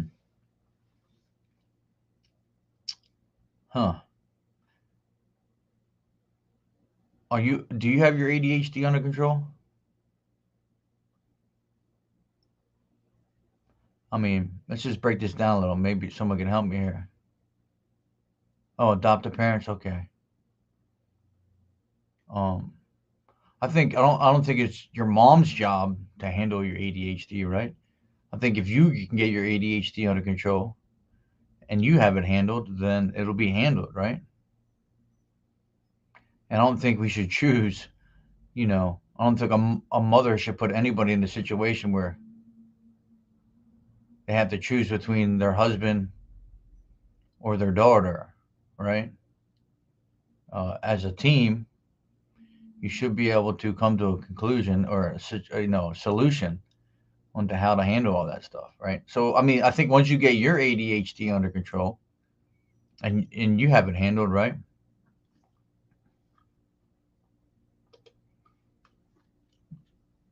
I got adopted. My adopted mom got rid of me because of my trauma and disabilities. Huh? Were you adopted at a young age?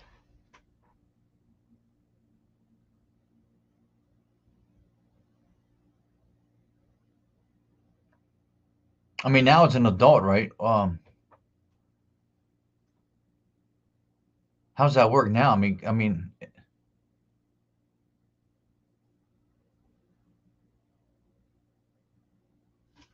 see, now you're 34. Like, how? I mean, as an adult, like you can make your own decisions now, right? Like, um, them programs, they can't tell you what to do, can they? I don't know. I don't know how that works. I mean, you can choose where you go, right? You can choose. I mean, they shouldn't.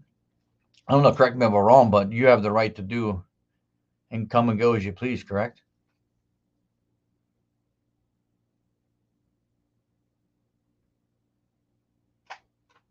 I mean, oh, okay. There's nothing wrong with that, but that makes everything make sense now, right? The questions we have to ask because you did mention that, I believe. I'm sorry about being disabled. So there you go. Yeah. So now that changes the whole ball game, right? So now if you need assistance to live, right? So obviously you need people around you, and yeah, it's a whole different ball game. So now you need, yeah, it's a tough one. Yeah, is it because you never taught this stuff, or like a learning disability?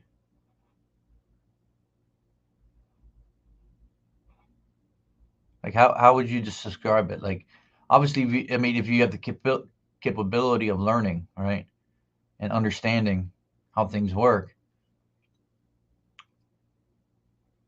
or if it's just that, oh, both. All right, yeah, it's trying to figure it out here. Again, I'm not a professional, so um, hmm. Well, yeah. So then you definitely need someone that's experienced in your life for just the small things in life, and then you need support as well, right, with your PTSD. So it's a combination of physical and mental. Not a lot of people deal with that. A lot of people deal with one or the other. But I can see how the disability affects the mental health, right? Because of things you can't do, and then the frustrations, right? And then relying on other people, right? I mean, who wants to rely on somebody else? Some people probably do, but um, I don't. I hate asking people for help. I got you now. Yeah, it all makes sense. Yeah, that's tough because you need. I mean, do you live on your own now, or how does that work? I can't remember if you answered, if I already asked you that.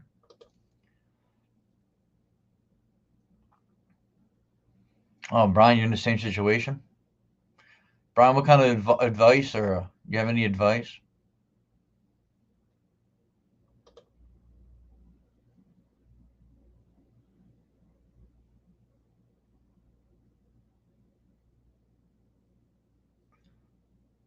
Oh, roommates with staff and other. Oh, so you live in like and roommates with staff in other houses. So you live. Is it like a disability thing, or is it like a rehab? I'm just trying to paint the picture. So you have. Are you saying you have roommates?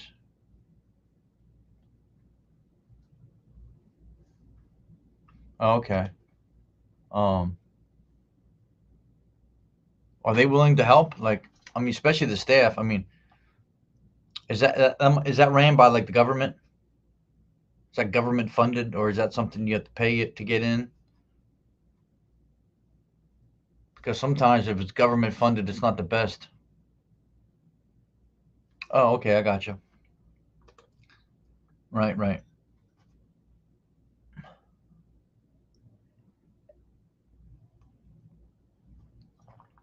Brian said you go through the same. Yeah, that's. Do you get support from the roommates? Oh, I can imagine. I can imagine. And when you said disabled, is that physically and mentally?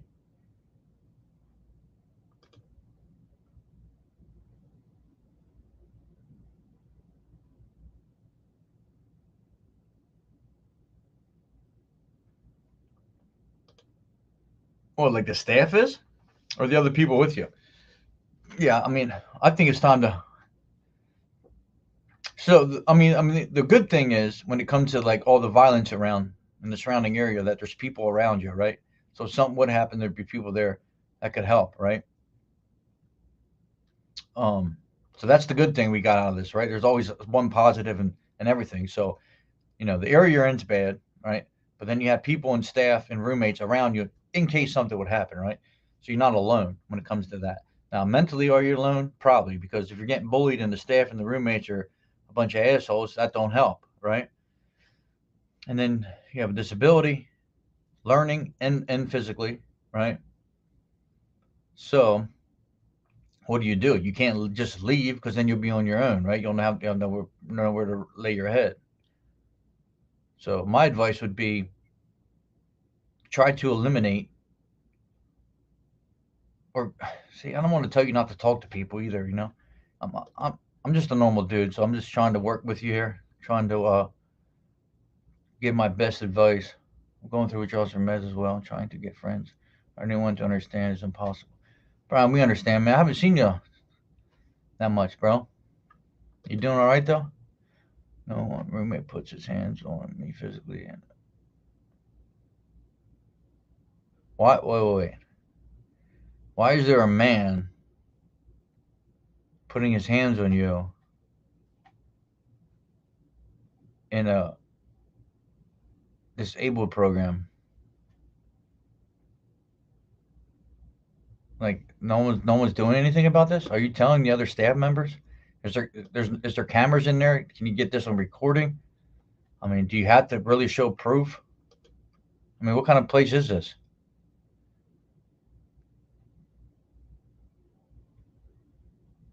Pain is so bad, no one can get. Brian, what would your advice be? Or vice versa? Like, I mean, she's kind of in a situation where she can't get out, right? Because where's she gonna go? But I mean, no man should put their hands on a woman to begin with, let alone a disabled woman. Like this dude's a clown. Like that pisses me off.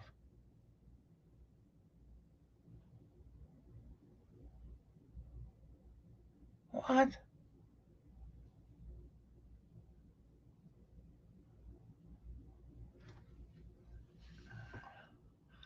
This is the kind of shit I don't understand about this. You're trying to understand and take control of your own disabilities, right? Mentally or physically. And then he put you in a room with another guy, which is bizarre, has his own problems, right? His own disabilities, his own mental health concerns, right? You put you both in a room. Now you not only do you have to deal with your problem, your mental health, your physical health, now you got to deal with another dude. Like to me, my advice after reading that would be try your best to get out of there. I mean, you have enough shit to put up with, let alone put up with somebody else's. Yeah, Brian, it's a tough one, right? Um, yeah, yeah, no, yeah. That's no, that's bizarre. It's time to pack up. That's enough there. Um, I changed my mind. You know what I mean? You find somewhere new. Yeah, it's sad. Like, not everybody belongs in the same room as somebody, right? I mean, there's levels to this shit, right? There's levels to this. It's not, I mean, some people don't need to, there's different levels, you know what I mean? I just leave it at that. But you shouldn't be, I mean, as long as you're not doing the same thing, you're not in there throwing knives at each other. Like, why in the hell why would someone put you in that situation? No one should be in that situation. I don't even get it. California's a joke to begin with, but that's a whole nother topic. Yeah, like right there, what Brian said. Like I thought that would be a no-brainer. That's why I was shocked when he said they put a man in there. I don't get it. They won't. Yeah, what do you mean they won't? Like you don't have a. So I get it. Like you can't dictate where your room is inside the facility, right? Like I guess that's not what you mean when you say they won't move you. But why should you have to put up with that? I don't understand that. That's not good for. That's not helping you in any way.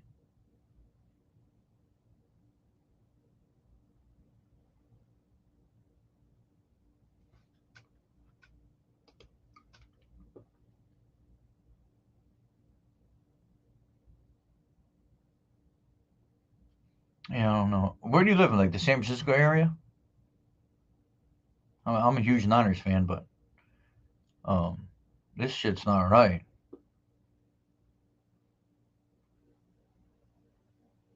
I don't. I don't understand how. I don't understand. I don't. I don't. It makes zero sense to me. I mean, I understand what you're saying. I'm talking about this whole facility. I mean, what is this place called?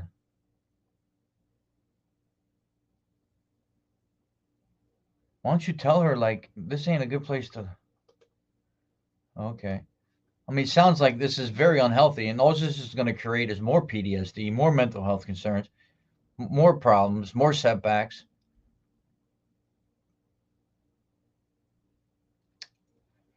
My advice would be do whatever you could to get out of there. And I know, like I said from the beginning, it's not that easy, but that is no situation that anyone should have to deal with. It's pretty harsh, and it all comes down to funding. Like I mean, it. I appreciate that, Brian. Yeah, I mean, I don't know. I never heard of like I never been in one of them buildings. I'm not quite sure what kind it is. I know. Yeah, I know. See, that's the problem, right? So now what do? You're at their. I mean, California's so expensive. That's where everywhere's going. But there's got to be someone you can reach out to. You got to go up the chain, right?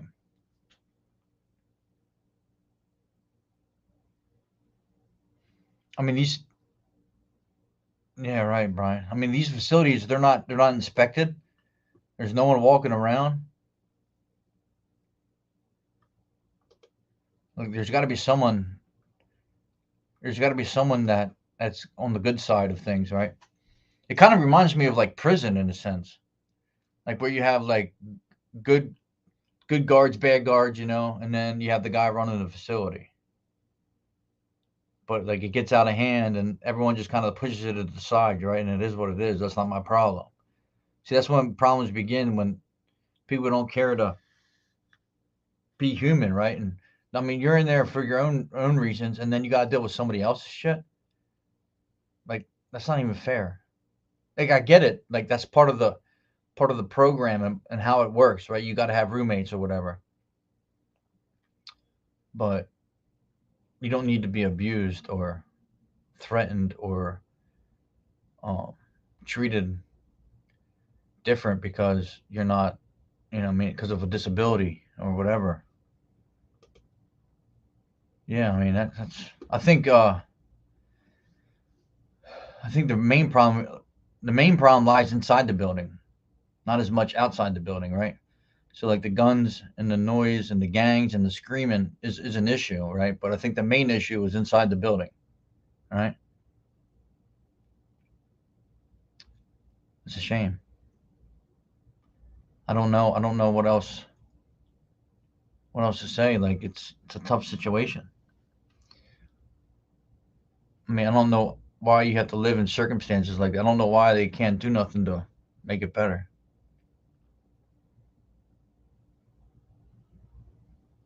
I mean, do you have to stay there a certain amount of time? Or you got to wait for something else to open up? Like, how does that work? Like, I'm not too familiar with this, so like I got a little. I know a little bit about like drug and rehab, like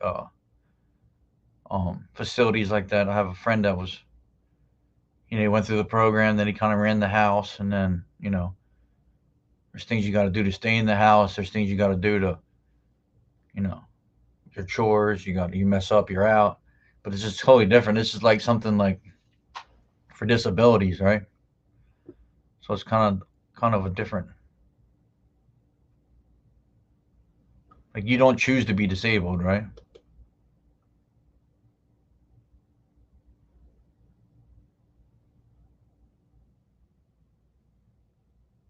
Hmm. But you can't move with them. Yeah,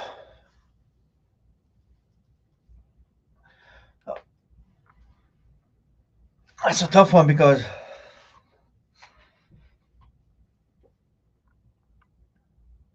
hmm, you're gonna. I don't know, man. You gotta set boundaries in that place. That's what I would tell the people. Look, I need you. Got to set boundaries here. I can't be around this dude. I can't be in this situation. I mean, if you have to be there, then you have to make the best. You have to make the best of it, but the best of it for you. You know what I mean? Like, there's got to be some kind of line they have to draw. Um, it's not right.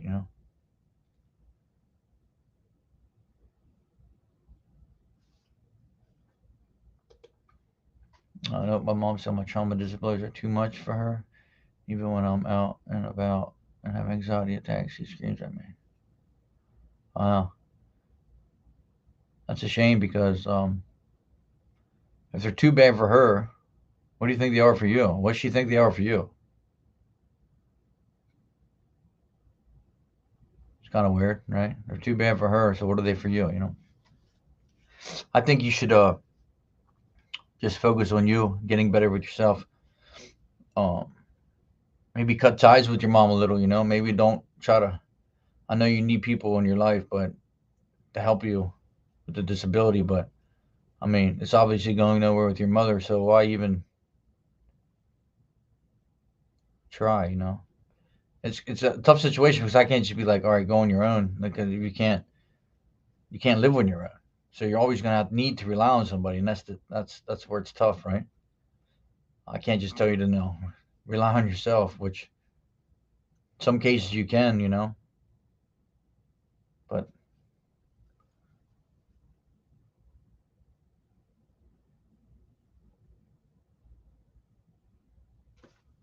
well, it don't work like that.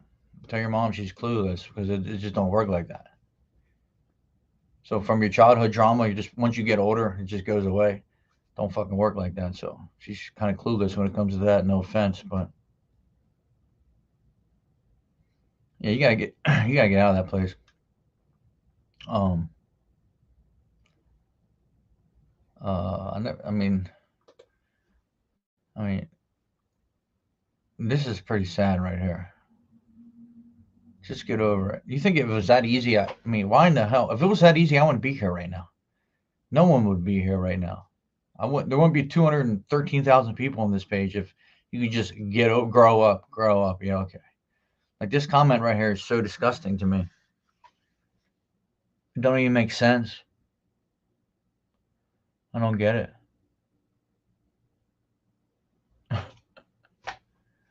She's an attorney. Well, tell her instead of fighting for other people, she should fight for her daughter. How about that?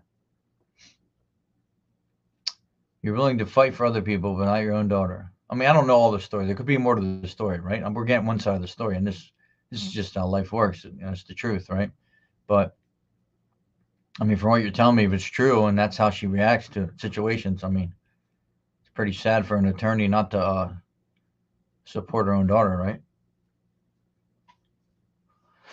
But yeah, I hope I gotta get off here though. I don't mean to cut you short. I do gotta go to work, but I appreciate you being here, and I'll be live again tomorrow morning, maybe tonight. See how the day goes, but stay strong. Yeah, I know. You've been through a lot, you know. Um, yeah, it's tough. Stay strong. You know, focus on what you can control. You know what I mean? Um, you can't control your mother or the people around you, but I would definitely let them know what you're going through and how you're being treated in the facility, and don't stop letting them know. Um, hopefully, this helped you a little bit somehow. Um, yeah, I'm kind of lost for words because it's a tough situation. And I'm just trying to help you the best I can. So hopefully, you got something out of this, and hopefully, it can help you in some way. And feel free to come back, and tomorrow or whatever. And maybe some people have different advice, different opinions, but try my best. It's just sad to see people in situations like this. There's only so much I can do over the internet, or it's just some shit's just not right.